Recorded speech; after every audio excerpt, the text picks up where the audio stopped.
Namaste, and welcome to our continuing series, Evenings with Sraddhalu.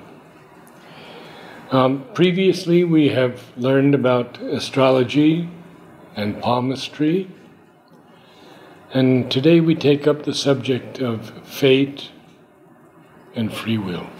Namaste. Where do we begin? Huge subject. Yes. And Sri Aurobindo has about a dozen articles on the theme of karma, fate, free will. And he goes into it in such extraordinary depth. Yes. And such a wide and deep, encompassing perspective that when you go through that, you cannot summarize it in a half an hour or an hour. Such fine nuances and insights. But I thought there were certain key elements which I thought worth sharing here, which will help us to view the whole situation more deeply. You know, it coming from the discussion we have had in the last few sessions about astrology and palmistry, the question automatically comes up, to what extent are we bound to this inheritance of the heredity, circumstances, or what role can the soul's freedom even have when the personality is quite rigidly locked? And then there is this whole question of karma, which if you listen to some of the more popular formulations, they will say everything that you're doing is the consequence of your karma, and it's one gigantic machine and you have really no choice. And even what you do now is going to trigger ripples of karma, which is going to come back and haunt you and block you and bind you and the rest. So, in this life and lives to come. In lives to come, yes. And then in this life, you're suffering consequences of things done in the past, which you don't even know about. And it's quite unfair, you know. I didn't do it. That fellow did it. And then there's the whole misunderstanding around it. I was in France when I had a whole discussion where I always highlight the aspect of free will because that's the whole point of the game. And then somebody says, yes, but so-and-so says everything is karma. And, you know, and he's from India. So it's an Indian saying and he's coming from a yoga tradition claiming that. So you have a lot of mixture out there. Unfortunately, a lot of this also comes from the Buddhism and then subsequently Jainism, which carried that thought into a more fixed form.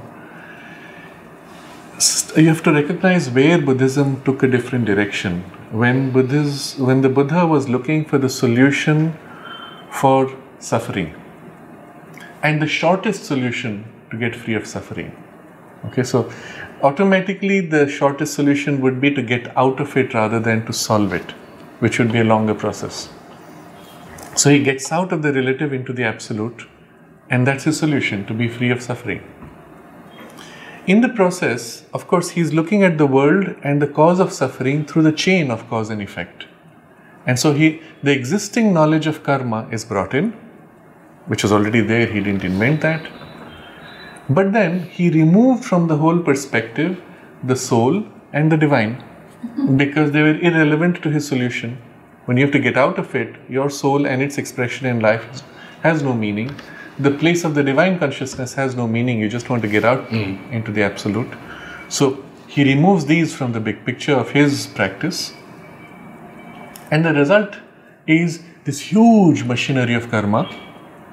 And the elements which brought freedom, which is the soul and the divine, are removed from it. What is left is machine. And Sri Aurobindo uses a phrase which is quite compelling. He says, you take out the divine from the picture, and then all you have is this machine which is stuttering and pistons pumping and going on mechanically, and that's what you see as the universe. And it's chaos.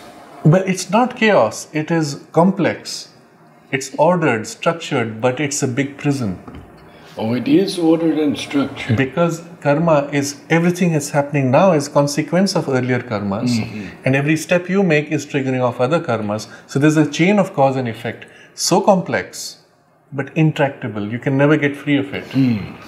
So it looks chaotic maybe, but it's not chaos, it's very ordered. So in the Jain tradition, it's taken to a further extreme where they reduce it to mathematical calculations of what quantum of karma is actually being produced by a particular action, or what quantum you need to modify some things and so on.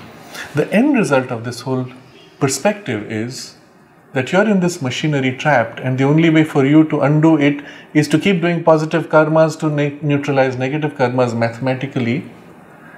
And so one of the ideas which comes with it, which is a perversion, is the more you suffer, the more good you are, or you're burning up old karma through your suffering and you're producing good at the same time.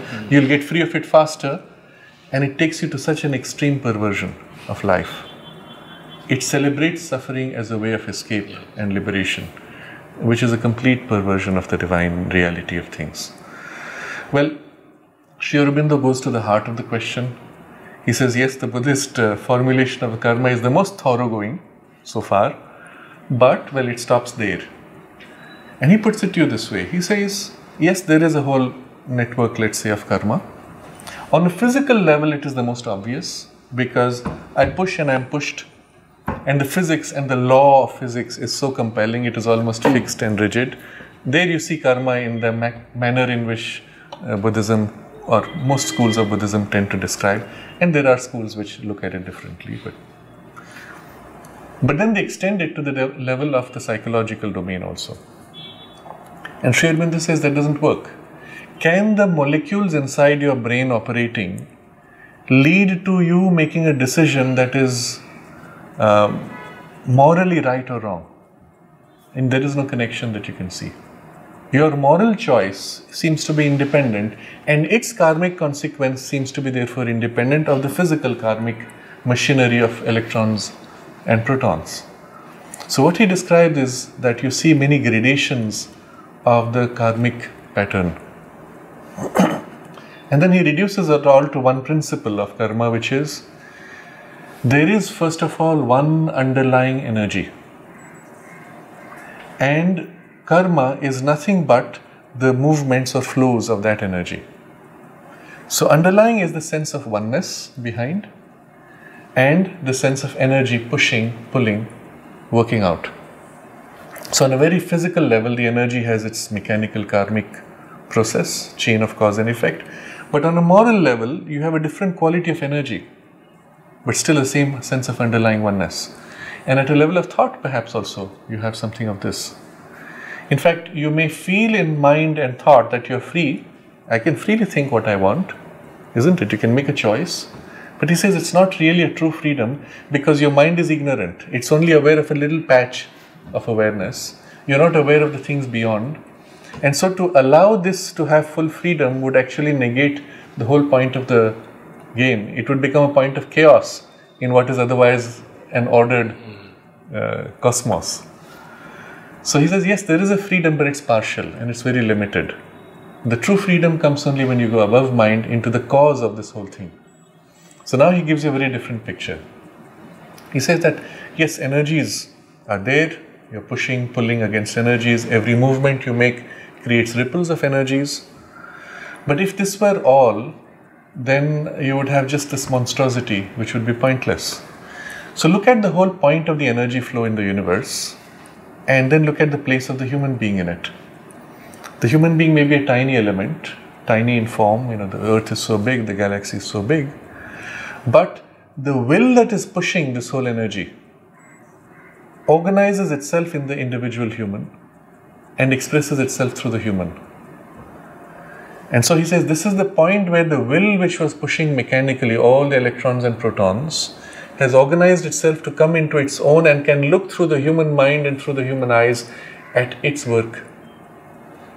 And now actually assert itself directly, where earlier it had to assert itself indirectly. So the cosmic will, and there's no point of energy flow unless there's a will pushing the energy. The cosmic will, he says, which had to work indirectly through lower gradations of forms, now comes into its own as a conscious will in the human being and can act now directly, which is the whole point of this construction. And at what level of the mind is this seen? In the higher mind or the human mind? Or even in the human thinking mind, you see something of this. And then he will make a distinction between our surface will and the true cosmic will, which is behind. But just the idea that that will has come into its own, and it does not need the slow machinery anymore. It can act directly. And that's the whole point of this whole exercise of building this gradations of machinery, to bring us to a point of awareness where it can act directly. Now think of it this way. The whole karma machinery or cause-effect chain through which the will was working was vehicle through which the will could come into its own and act more freely. Does it need that vehicle? Right? So what you see is, yes, at a very physical level, there is still the karma chain, cause and effect, but the moment you've come into self-awareness of mind, that chain of cause and effect becomes less and less relevant, and you're able to exercise a free will and a free choice. Now comes the big picture he gives you, which is quite fascinating. So he speaks of actually 4 pillars of karma. He says, yes, there's the energy flow, but behind the energy flow, what holds the flow of energy is the idea. The idea of the relationships between all these flows of energy. And who holds the idea? If it stops with the idea, then you have a causeless idea. Who creates the idea is the soul. That's the third level. And the soul creates idea by its freedom. It is not conditioned. It is not bound. It freely chooses an idea, which then becomes the compelling energy flow. Right? And behind the soul, which is an individualized focus, is spirit, where you have utter freedom. Already soul is a particularization of spirit, a particular focus, and each soul would have its own particular focus, which puts out a certain idea, which then becomes the template for the flow of energy, guiding it. So these, he says, are the 4 pillars of the complete knowledge of karma. But then he gives you a picture, and this is what I want to highlight here for our purpose, so that we understand this more deeply. He says, your conscious mind and the will which you have is a little piece. It's not yet the cosmic will which wants to operate, but it is a tool for the cosmic will. So let's say you are driven by all your inheritance, hereditary tendencies, environmental upbringing, habits which are formed by it, and then your bunch of desires and likes and dislikes which are your driving motive. It's doing something. It's operating at a kind of a relative freedom. Unlike the atoms and molecules and stones, you have a relative freedom, you can exercise it, and you feel you're free, you do it.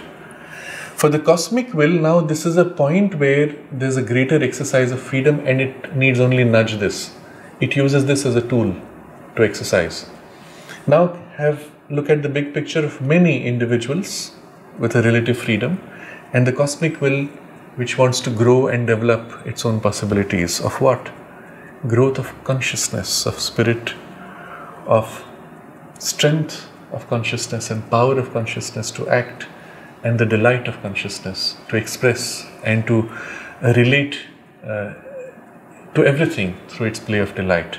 These are the things which it wants to develop. So through these multiple centers, it's nudging, pushing. And even if one person is tilted a little bit, another person tilted a little bit, the combination of the whole is a large movement of action. So it seems as if when you look at an individual, oh yeah, this morning I woke up and I said, well, let me change my food habits. And somebody else wakes up and says, okay, let me cut out a little bit of the junk from my food. Someone else says, you know what, I think I've had my pot of fun, let me now go for higher quality of joy, of enjoyment of food. Someone else wakes up and says, you know what, I'm sick, I need to detox and I need to change my food.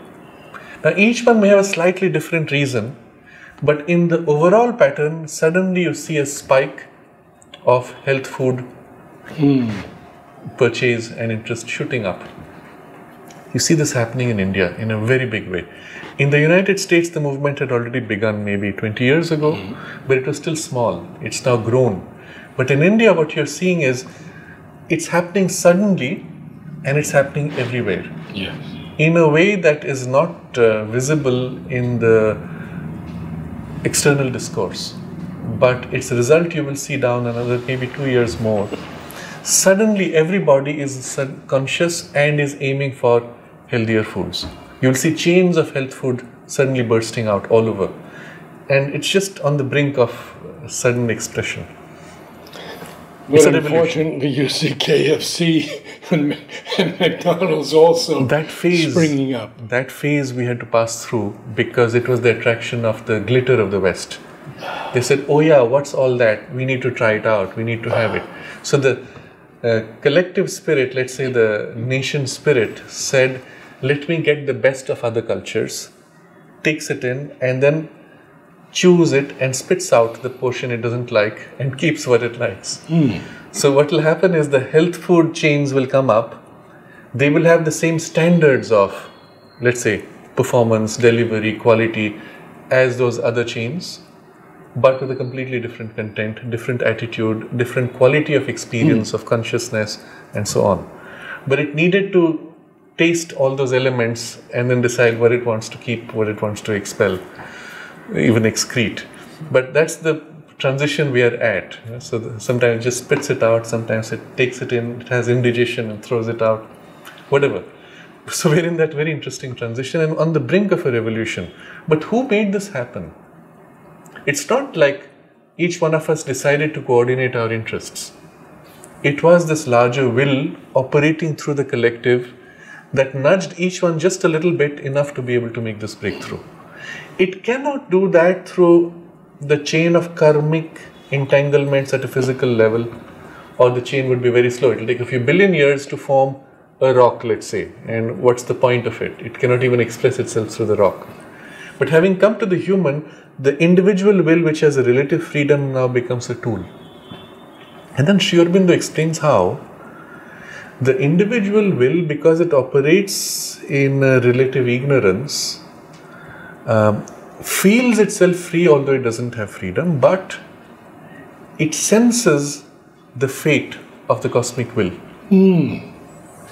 And more deeply, he says, who are we truly? We are not this mental thinking center, we are the soul. And at the center of the soul, we are one with the soul of the universe. And this changes the whole picture. He says, unless you look at it this way, you cannot understand the true nature of karma. So here, you are one with the whole universe at the level of your essential soul, spirit, individualized here. But each one is as if yourself in a different individualization, and the whole universe is yourself as the stage on which you're playing out this game. And so the cosmic purpose is also your purpose.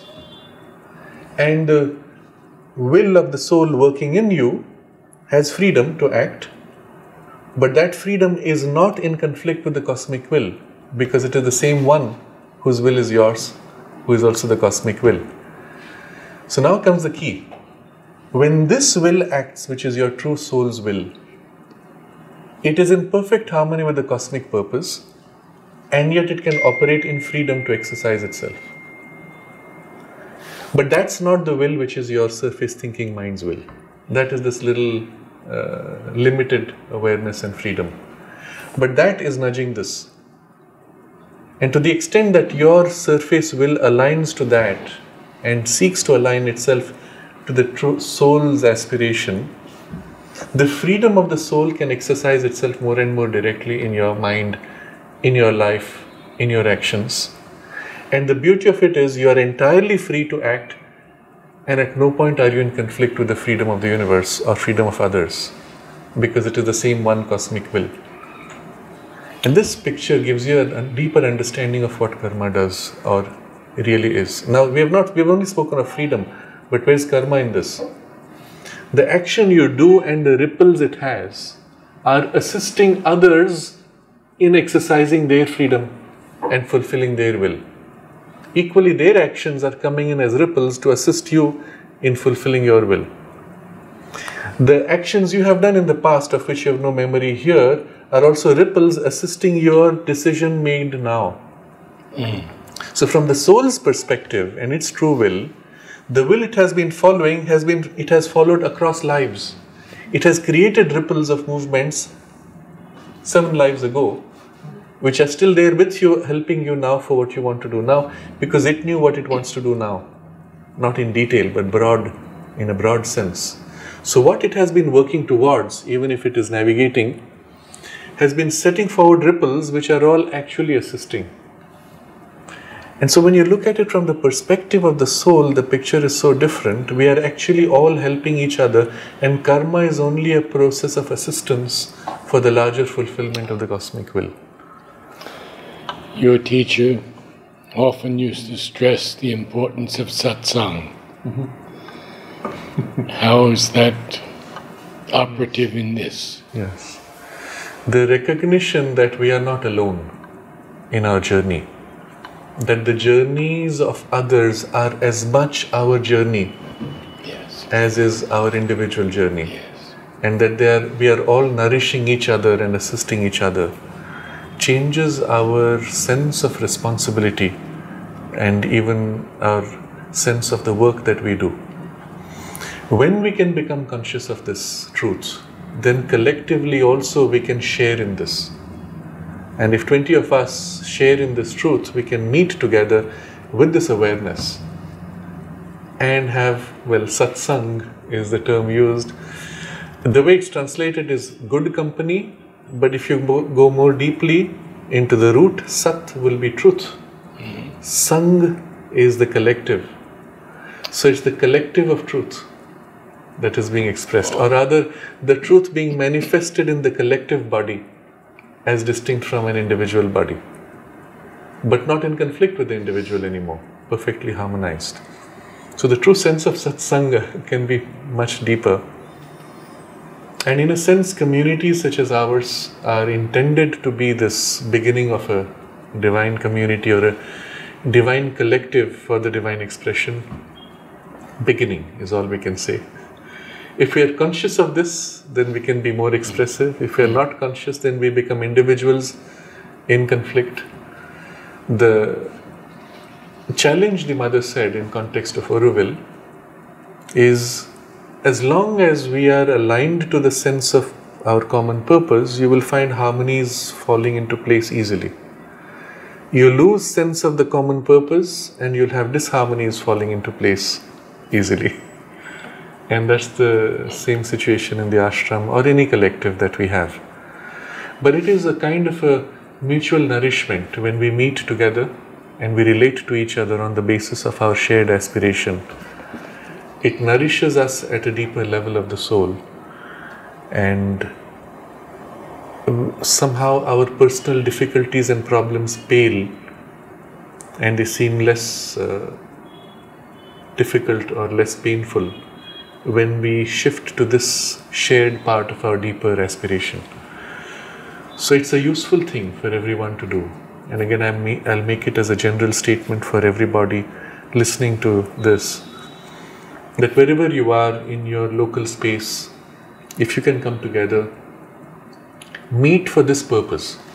It's not about eating together. Yes, you can certainly eat, you can read together, you can do an activity together.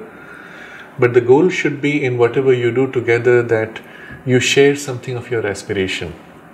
And the form in which you do it is secondary. So you start with an formulation or a connection to the deeper sense of aspiration you have. You end with that, and then in between you can have an activity where that can be held. And it can be of various kinds. It can be an artistic expression, we paint together. It can be a discussion which will be more intellectual. It can be just a coming together and being in a sense of alignment of our devotion, or any form of activity could be done in this way. But it will be a way of assisting, sharing and supporting each other. I feel the Om Choir is exactly that. Yes, yes. Your mother spoke about the transformation of the cells of her body. And she said by a vast contagion, those cells could enter into other bodies. Globally, what could be the result of this? You know, the individual cell does not have a sufficiently individualized consciousness. But there's no reason why it cannot be made more conscious. Except that we are not aware of the cell. We are aware of the hand, for example, and we can make the hand more conscious. To the extent that we have made the hand conscious and even infused into it a skill or a capacity, to that extent that stays as a formation. When you leave your body, the arm consciousness being not as developed may dissolve, but the hand consciousness, which has been made very conscious, would stay. And Mother speaks of the hand of Mozart. I think it's Mozart she's speaking of, which has been made so conscious, and the skill infused in it, which is still there in the subtle domain, but it's an imprint, it's like a template. So any human being can as if tune into those hands and receive the imprint of that consciousness and the imprint of its skill to play with a similar style or similar skill.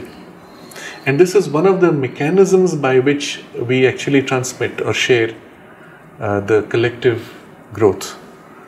We spoke of this last time in our discussion of how one person growing can in fact influence the collective, make it easier for others to have the same growth. But this is much more specific. Now, if we are conscious of our hands, we can do it with our hands. How conscious are you of your feet? Hardly. Have you developed any skill of feet? Hardly. But those who have would have imprinted in it a certain individualization of consciousness. Now compare that to cells. You don't even feel them.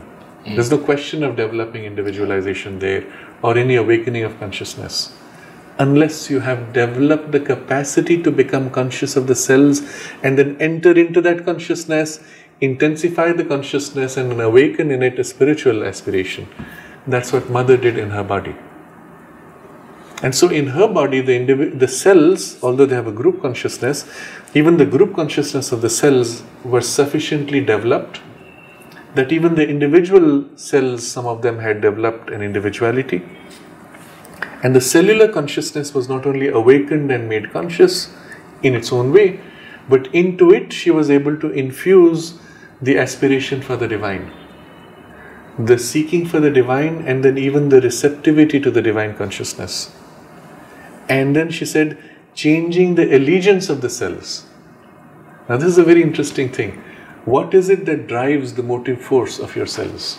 Let's take the example first of the human being. What is your motive force? What is your drive? If you live by the moment's passion and habit and instinct of desire, then what do you do? What does the barbarian do? Eat, sleep, fight, procreate. That's about it. And the rest is exaggerating his dominance for these purposes. What does the refined individual do? The civilized consciousness? Create, manifest possibilities of all kinds, artistic, scientific, collective, individual, skills, etc. So the driving force has shifted from an instinctive to a conscious and even a higher vision, which is the allegiance now of this individual or this collective or this civilization. So the driving motive has shifted and become something higher. What is the driving motive of the cells?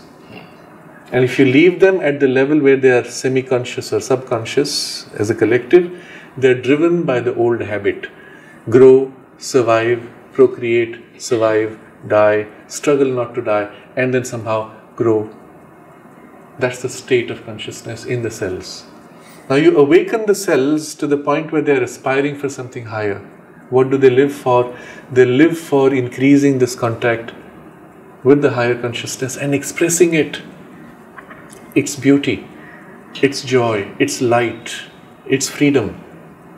And so the allegiance, she says, turning the allegiance of the cells from the old habit of survival or death to allegiance to the divine will. It's a huge task.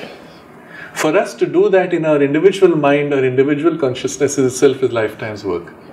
But to do that at the level of cells, of individual cells and then the collectives of the cells, that was part of the work that she did in the 60s particularly, where her whole concentration was on that.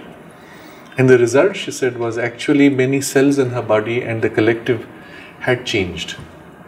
As a result, it's possible that the work she has done can be now imprinted in others, like Mozart's hands. Being made conscious and individualized, is there available as an imprint for all. So what she did in her body at the cellular level of change is now available as an imprint for all. Unlike Mozart's hands, which are available and you must want it and align to it, What Mother did was, she connected her consciousness to all humanity from the beginning. Now Mozart didn't do that. He didn't plug his hands into the hands of all human beings and then change. If had he done that, it would have been much more difficult to develop his hand consciousness. He cut himself off and in his individualized life developed something which is now available. What Mother did was, she plugged into the consciousness of humanity, and every change she made was at the same time as if rippling out or faced the resistance of the burden of humanity. It's one of the reasons why the work needed a collective support. It needed humanity saying, yes, we want this, or at least a representative part of humanity aligned to and aspiring for this, saying, yes, we want to participate. So that was like a support. It became, let's say, instead of the mass of humanity pulling down and opposing, a part of humanity rising up and aligning, at least in some minimum aspiration, through which she could then imprint this.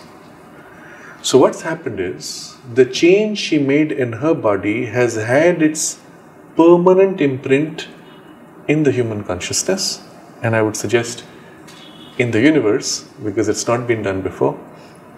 And in those of humanity who aspire for this, there is the possibility of a much more rapid reception of her work and a rapid awakening of yourselves. So there's the possibility if you aspire for it. If you don't aspire for it, it's already there and it's working, but it will be slower. But what she achieved there is inevitably going to work out in humanity, given a few thousand years. But in the part of humanity which is aspiring, it can happen in a few decades or less. And that's our role. If we consciously aspire for this and work on our body consciousness and work to awaken in the body, we are not yet conscious of ourselves, but even the intention to awaken in the body consciousness and tissue and cells, this aspiration, is enough to create that alignment. As you would invoke Mozart's hands, you're invoking Mother's work in the body consciousness, and that works as an imprint, rapidly beginning a change. I remember Mother telling us about a concert she went to. And it was a violinist who was an average violinist. And that evening he played as one transformed. And she saw his hands and she said, oh, they are the hands of Isahi, the great violinist that she had heard also. And they incarnated in this average, fairly good violinist's hands. Amazing. So anything can incarnate in us.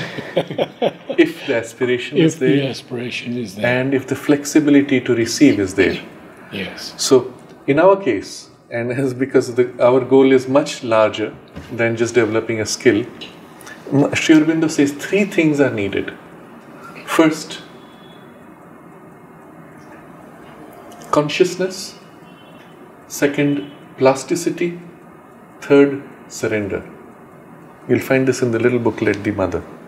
So when you open yourself to receive the action of the divine force in you, the Mother's force, first there has to be consciousness. That is, you must be conscious so that the receptivity can be there. If you're unconscious, yes, there will be something, but it's the slow unconscious evolution of nature. It works from behind the scenes. But when you're conscious, there's the overt action and reception.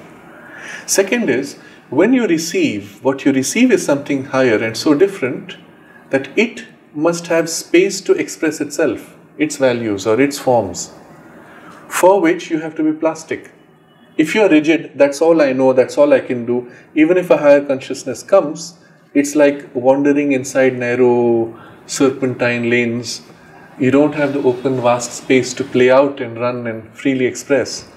So the plasticity is what makes your consciousness able to now freely express that which comes from above.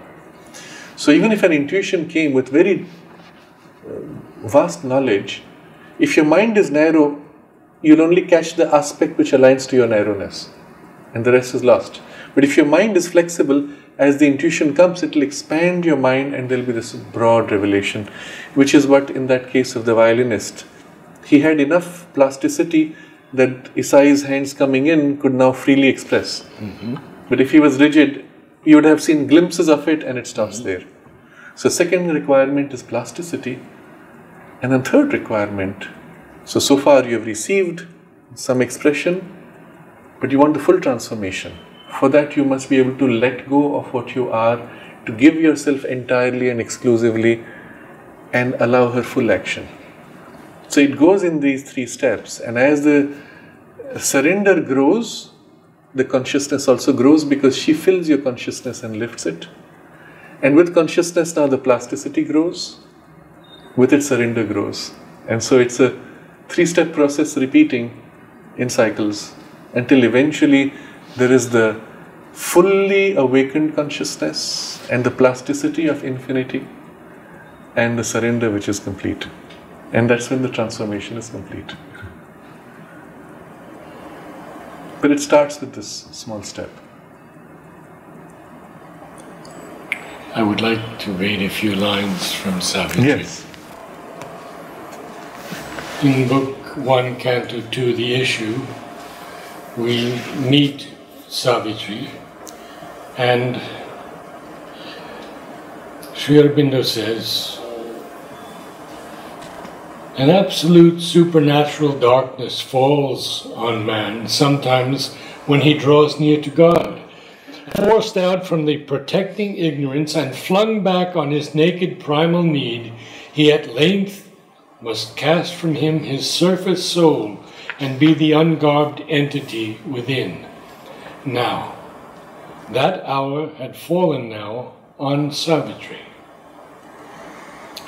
A point she had reached where life must be in vain, or in her unborn element awake, her will must cancel her body's destiny. For only the unborn spirit's timeless power can lift the yoke imposed by birth in time. Only the self, capital S, that builds this figure of self can raise the fixed interminable line that joins these changing names, these numberless lives, these new oblivious personalities, and keeps still lurking in our conscious acts the trail of old forgotten thoughts and deeds. Disown the legacy of our buried selves, the burdensome heirship to our vanished forms, accepted blindly by the body and soul. We kind of digressed from the original theme of karma, and this brings us back to the theme. And so I want to conclude with a few important ideas and then practical suggestions. So first, the description we had to remember was this picture Sri Aurobindo gave, where there is the true will of the soul, which is free, and then there is this surface will, which is kind of free, not quite, but limited. And that's useful and necessary, because for the soul, which has this broad vision, it has picked for this life a certain focus. And so the surface personality with its limited will and capacity is useful as a limited focus. But also that we can awaken from this limitation and rejoin with our original and true will. And then we have the big picture without losing the focus also of this life. And so that is the way forward for us, to become free from compulsions of circumstances. That's the passage which you just read. That the emergence of the true soul and its true will, free, which is perfectly aligned with the cosmic will and yet free to act without falling into disharmony, that is the true will that we have to awaken to. Having said that, this being the broad objective of the spiritual development also, while we are not there, what happens to our immediate circumstance, and what is the role of the karma here? How do we deal with it? And here we recognize three things. First, recognize that the karma which you have created in the past, let's stay even with this life. I did things which now I look back and I regret. The karma you've created at that level only hits you as long as you continue to live at that level. So I said certain things in a moment of impulse, of anger, hatred. And as long as I live in the consciousness which creates the same patterns of anger and hatred, the consequences of that anger, hatred thrown out come back upon me, because I am on the same level. But if meanwhile I outgrow that consciousness, I begin to live in a higher state where I don't have those impulses of anger and hatred. Rather, I look back at that same situation and I say, I wish I had approached it with this consciousness, where I would have acted so differently. At that point, the ripples caused by that cease to affect you. They may come upon you, but they pass right through you, and you do not face their consequences anymore. Yes. So the first thing you can do is grow in consciousness. Do not worry about what has been done in the past. As you rise in consciousness, let go of that past, and the imprints and ripples of those karmas will cease to affect you. Second, if you have just created a ripple which has a negative outcome, you equally have the freedom to create a positive ripple. So I just said something in anger and I've hurt somebody, and if I become conscious about it, instead of justifying it and saying, oh, he deserved it, and fooling myself, I say, well, this was a moment of weakness, I wish to undo this.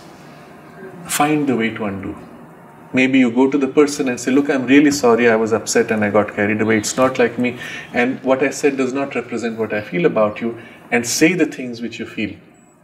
Put out the positive energy which is truly yours. In other words, what you're doing, it's not about good and bad, it's not about morality, neutralizing a positive morality, neutralizing a negative.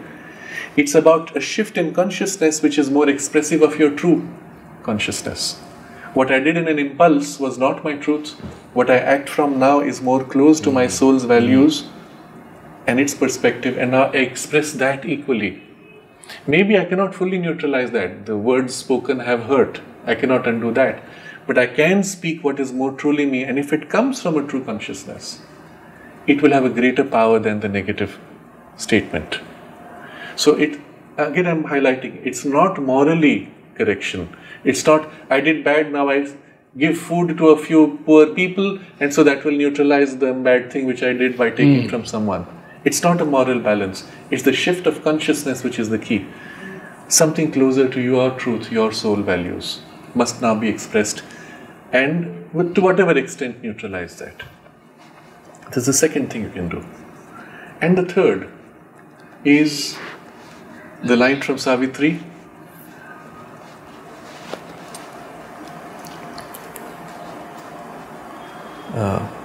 Master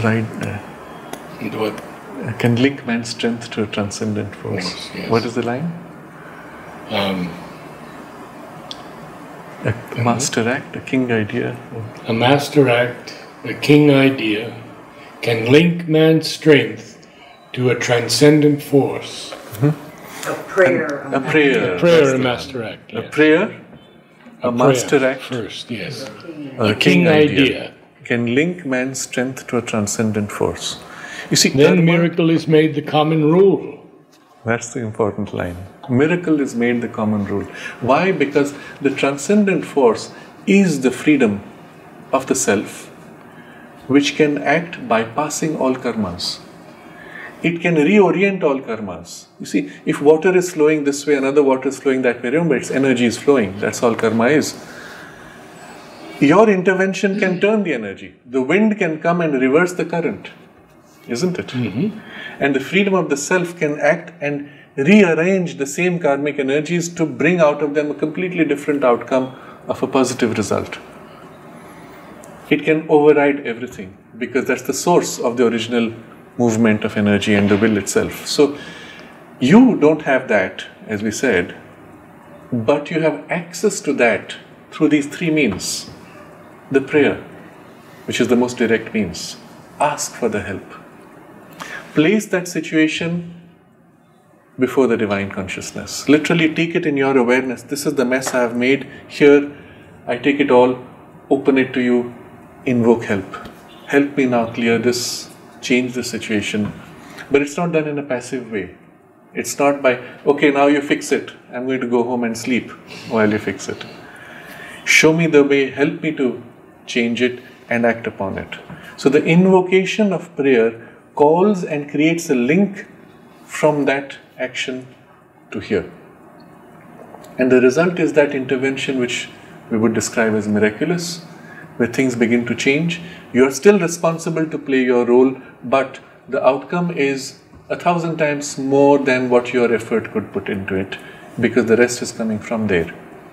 Or suddenly the problem just goes away and the knot is dissolved, or whatever form it takes because of that intervention.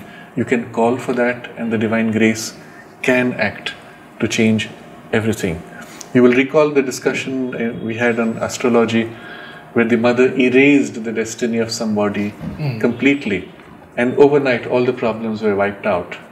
Well, this is possible for us every single day. And so in my perspective, and I limit it to how I prefer to see things, but I wish everybody could also, is stop worrying about karma. Because every day the divine grace can act freely at each moment and choose for you and for itself a better outcome. Sri Aurobindo says, there's this saying, everything that happens, happens for the best. Sri Aurobindo says it's not true. All that happens does not happen for the best. But having happened, the divine can make the best use of it. So yes, we had partition of India, you had the Second World War, you had the killing of millions of people in so many wars. No, that's not for the best. But having happened, well, the divine can use it for growth, for an awakening, for whatever change. And so, stop bothering about the karmas of the past. Whatever has happened, whatever the compulsions that they bring to you today, have no relevance except as support for growth. But the divine grace intervening can turn anything into a support for growth, or neutralize anything which comes in the way of your growth and give you the necessary leap, which is miraculous. And what was the line again, the miracle? Then miracle is made the common rule. The common rule, that literally every day you are living from one miracle to another. And this is possible. But if you fixate yourself on the past karma, if you give to it the necessary importance that religions or traditions will demand, then you give to them their place and bind yourself in them more. And so stop worrying about karma. Instead, take every day as it comes with this conscious alignment of the prayer and invocation. There are the other two words, a master act and a king idea, which to the extent that they can be made accessible are also present. But the prayer is your starting point. And trust the grace and put yourself as far as possible entirely in the hands of the grace, that she carries you from miracle to miracle. And this is for me the conclusion to our discussion on karma and fate and free will. It's your soul that has chosen. It's the divine will that is free, which has to lead and rule. And you have to awaken to your own deeper freedom and let the freedom act, not fate, not karmas. Your fate is only what your soul has chosen freely to exercise.